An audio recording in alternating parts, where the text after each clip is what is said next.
ಎಲ್ಲಿಂದ ಶುರು ಮಾಡ್ಲಿ ಅಂತ ನೋಡಿದೆ. ಹಿಂದೆಲ್ಲ ಮಾತನಾಡೋದ್ರ ಬಗ್ಗೆ ಮಾತಾಡ್ಕೊಂಡು ಶುರು ಮಾಡ್ಲು ಅಥವಾ ನಂದೇ ಮಾತಷ್ಟೇ ನಾನು ಯೋಚನೆ ಮಾಡ್ತಾ ಇದ್ದೆ. ಯಾಕೆಂದ್ರೆ ನಮಗೂ ಬಹಳ ಮಾತಾಡ್ಲಿಕ್ಕೆ ಬರ್ತದೆ ನಮಗೂ. ಆದ್ರೆ ಈ ವೇದಿಕೆಯಲ್ಲಿ ಏನ್ ಮಾತಾಡ್ಬೇಕು ನನಗೆ ಗೊತ್ತದೆ. ಹಾಗಾಗಿ ಇನ್ನೇನು ಮಾತಾಡೋದಿಲ್ಲ. ಈ ವೇದಿಕೆಗೆ ಏನ್ ಮಾತಾಡ್ಬೇಕು, ಪೂಜ್ಯ ಸ್ವಾಮೀಜಿಯವರಿಗೆ ಏನ್ ಮಾತಾಡ್ಬೇಕು ಅದನ್ನ ಮಾತಾಡ್ತೇನೆ. ತಾವು ಉಳಿದಿದ್ ಯಾವ ವಿಷಯ ಈ ಪ್ರಸ್ತಾಪ ಏನಾಗಿದೆಯಲ್ಲ ಅದಕ್ಕೆ ಉತ್ತರ ನಾನು ಕೊಡ್ಲಿಕ್ಕೆ ಬರಲಿಲ್ಲ ಅಂತ ಅನ್ಕೋಬೇಡಿ. ನಾನು ಇಷ್ಟೇ ಹೇಳೋದು ಬಯಸೋದು, ನಾನು ಪರಿಸರ ಹೋರಾಟದಲ್ಲಿ 90ನೇ ಇಸ್ವಿಯಿಂದ ಪೂಜ್ಯ ಸ್ವಾಮೀಜಿಯವರು ಪಾದಯಾತ್ರೆಯನ್ನು ಯಾವಾಗ ಮಾಡಿದ್ರು ಆ ಕ್ಷಣದಿಂದ ಬೇಡ್ತಿ ಅವಿನಾಶಿನಿ ಕೊಳ್ಳ ಸಂರಕ್ಷಣಾ ಸಮಿತಿಯ ಒಬ್ಬ ಪದಾಧಿಕಾರಿಯಾಗಿದ್ದೇನೆ, ಇವತ್ತಿಗೂ ಇದ್ದೇನೆ. ಅವತ್ತಿಂದ ಇವತ್ತಿನ ತನಕ ನಿಮ್ಮ ಪ್ರತಿನಿಧಿಯಾಗಿ ನನ್ನ ನಿಲುವಿನಲ್ಲಿ ಯಾವ ಕ್ಷಣದಲ್ಲೂ ವ್ಯತ್ಯಾಸ ಆಗಿಲ್ಲ, ಆಗೋದಿಲ್ಲ ಅನ್ನೋದನ್ನ ಸ್ಪಷ್ಟಪಡಿಸ್ತಾ ಇದ್ದೇನೆ. ನೀವೆಲ್ಲ ಸಾಕ್ಷಿ ಇದ್ದೀರಿ. ಬೇಡ್ತಿ ಅವಿನಾಶಿನಿ ಕೊಳ್ಳ ಸಂರಕ್ಷಣಾ ಸಮಿತಿ ನಮ್ಮ ಜಿಲ್ಲೆಯ ಪರಿಸರದ ರಕ್ಷಣೆಯಲ್ಲಿ, ಪ್ರಕೃತಿಯ ರಕ್ಷಣೆಯಲ್ಲಿ, ನಮ್ಮ ಜಿಲ್ಲೆಯ ಆಗುಹೋಗುಗಳ ಹಿನ್ನೆಲೆಯಲ್ಲಿ ಯಾವೆಲ್ಲ ನಿರ್ಣಯವನ್ನು ತೆಗೆದುಕೊಳ್ಳುತ್ತೋ ಅದಕ್ಕೆ ನಾನು ಬದ್ಧ ಅನ್ನುವಂತ ಮಾತು ಹೇಳಿದ್ದೇನೆ. ಅಷ್ಟೇ ಅಲ್ಲ, ಇವತ್ತು ನಮ್ಮೆಲ್ಲ ಪ್ರತಿನಿಧಿಗಳ ಮೇಲೆ ವಿಶ್ವಾಸ ಇಟ್ಟು ಹೇಳ್ತೇನೆ, ನಾವೆಲ್ಲರೂ ಬದ್ಧರಾಗಿದ್ದೇವೆ ನಿಮ್ಮ ಜೊತೆಯಲ್ಲಿ ಅನ್ನೋದನ್ನ ನಾನು ವಿಶ್ವಾಸದಲ್ಲಿ ಹೇಳೋದಕ್ಕೆ ಬಯಸ್ತಾ ಇದ್ದೇನೆ. ಬಂಧುಗಳೇ, ಇವತ್ತು ಸಮಾವೇಶ ಬಹಳ ಸೂಕ್ಷ್ಮವಾದಂತ ಜವಾಬ್ದಾರಿಯುತವಾದ ಸಮಾವೇಶ. ನಾವೆಲ್ಲರೂ ದೇಶದ ಉದ್ದಗಲದ ಪರಿಸ್ಥಿತಿಗಳನ್ನ ನೋಡಿದ್ದೇವೆ. ನಾನು ಬಹಳ ವಿವರಕ್ಕೆ ಹೋಗೋದಿಲ್ಲ, ಸಮಯನೂ ಕಡಿಮೆ ಇದೆ. ನೀರು ಬೆಂಕಿ ಆರಿಸೋದಕ್ಕೆ ಬಳಸೋದು ನಮ್ಗೆ ಗೊತ್ತಿದೆ. ನೀರು ಬೆಂಕಿಯನ್ನ ಆರಿಸೋದಕ್ಕೆ ಬಳಸೋದು. ಆದ್ರೆ ನೀರು ಅದು ಹೇಗೆ ಬೆಂಕಿಯನ್ನ ಹಚ್ಚುತ್ತೆ ಅನ್ನೋದನ್ನು ನಾವೆಲ್ಲರೂ ನೋಡಿದ್ದೇವೆ. ಅಷ್ಟು ಸೂಕ್ಷ್ಮವಾದಂತ ವಿಷಯ ಅದು, ಅಷ್ಟು ಜವಾಬ್ದಾರಿಯುತವಾದಂತ ವಿಷಯ ಅದು. ಹಾಗಾಗಿ ಇಂಥ ಒಂದು ಮಹತ್ವದ ಸೂಕ್ಷ್ಮವಾದಂತ ವಿಷಯದಲ್ಲಿ ಇನ್ನೊಬ್ಬರ ಭಾವನೆಗಳನ್ನು ಸಹ ನಾವು ಅಷ್ಟೇ ಗೌರವಯುತವಾಗಿ ಅದನ್ನು ಸ್ವೀಕರಿಸ್ತಾ ನಾವೆಲ್ಲರೂ ಒಟ್ಟಾಗಿ ಒಂದಾಗಿ ಪರಿಹಾರವನ್ನ ಕಂಡುಕೊಳ್ಬೇಕಾದಂತಹದ್ದು ನಮ್ಮೆಲ್ಲರ ಒಟ್ಟಾದಂತ ಜವಾಬ್ದಾರಿ. ಹಿಂದಿನಿಂದ ನಮ್ಮ ಹಿರಿಯರ ಕಾರಣದಿಂದಾಗಿ ನಮ್ಮೆಲ್ಲರಿಗೆ ಬಳುವಳಿಯಾಗಿ ನಮಗೆ ಈ ಪಶ್ಚಿಮ ಘಟ್ಟದ ನಿತ್ಯ ಹರಿದ್ವರ್ಣ ಕಾಡು ನಮಗೆ ಸಿಕ್ಕಿದೆ.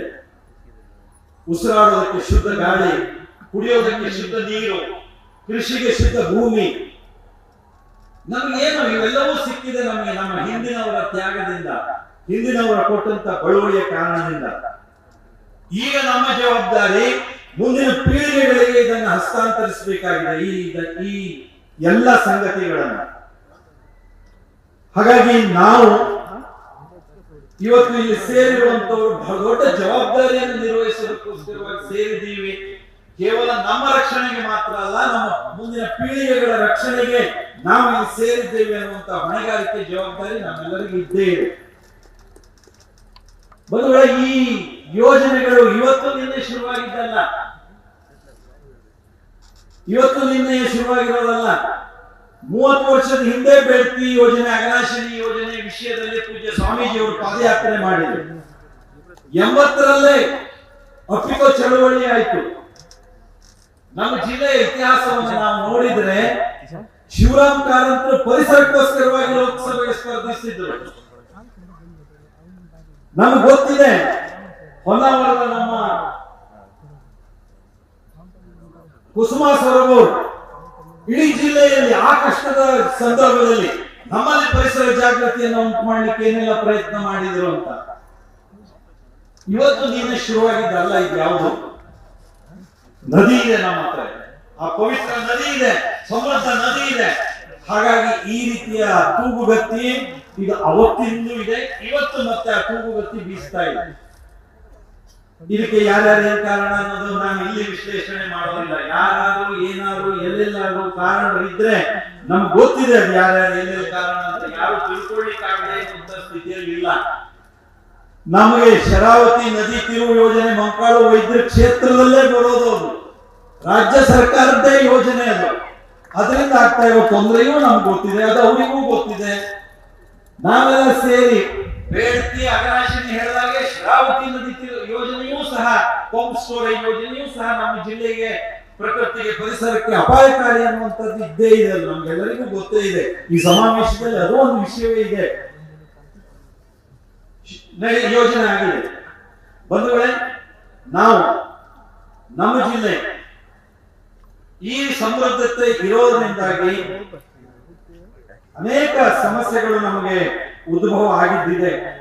ಕಾಲಕ್ಕೆ ನಾವೆಲ್ಲರೂ ಸಂಘಟಿತರಾಗಿದ್ದ ಕಾರಣದಿಂದಾಗಿ ನಮಗೆ ಪರಿಹಾರವೂ ಸಿಕ್ಕಿದೆ. ನಾನು ಕೈಗೆ ಯಾವಾಗ ಮತ್ತೆ ಶುರುವಾಯಿತು ಅನ್ನೋದನ್ನು ಹೇಳೋದಿಲ್ಲ. ಇವತ್ತು 5-6 ಹೇಳುವಾಗ ಹಿಂದೆ ಯಾವಾಗ ಶುರುವಾಯಿತು ಅನ್ನೋದನ್ನು ನಾನು ಉಲ್ಲೇಖಿಸೋದಿಲ್ಲ.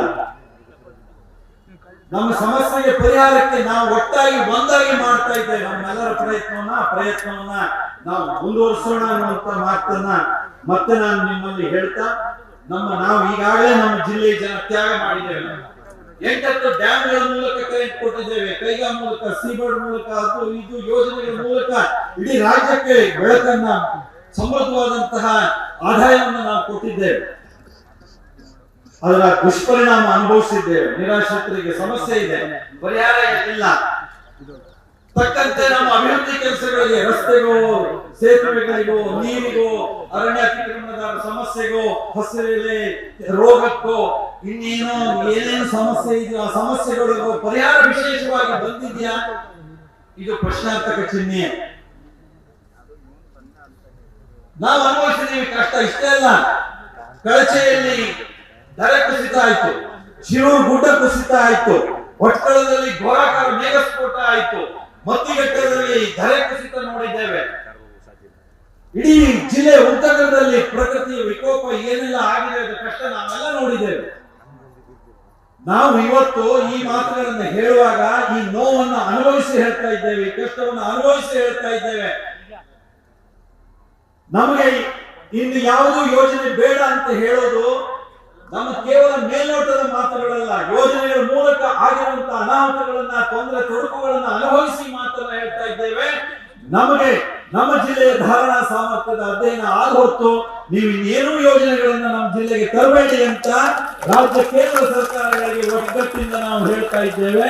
ಒಗ್ಗಟ್ಟಿಂದ ನಾವು ಬಲವಾಗಿ ಹೇಳಬೇಕಾಗಿದೆ. ನೀವು ನನ್ನನ್ನು ಪಾರ್ಲಿಮೆಂಟ್ಗೆ ಆರಿಸಿದ್ರಿ.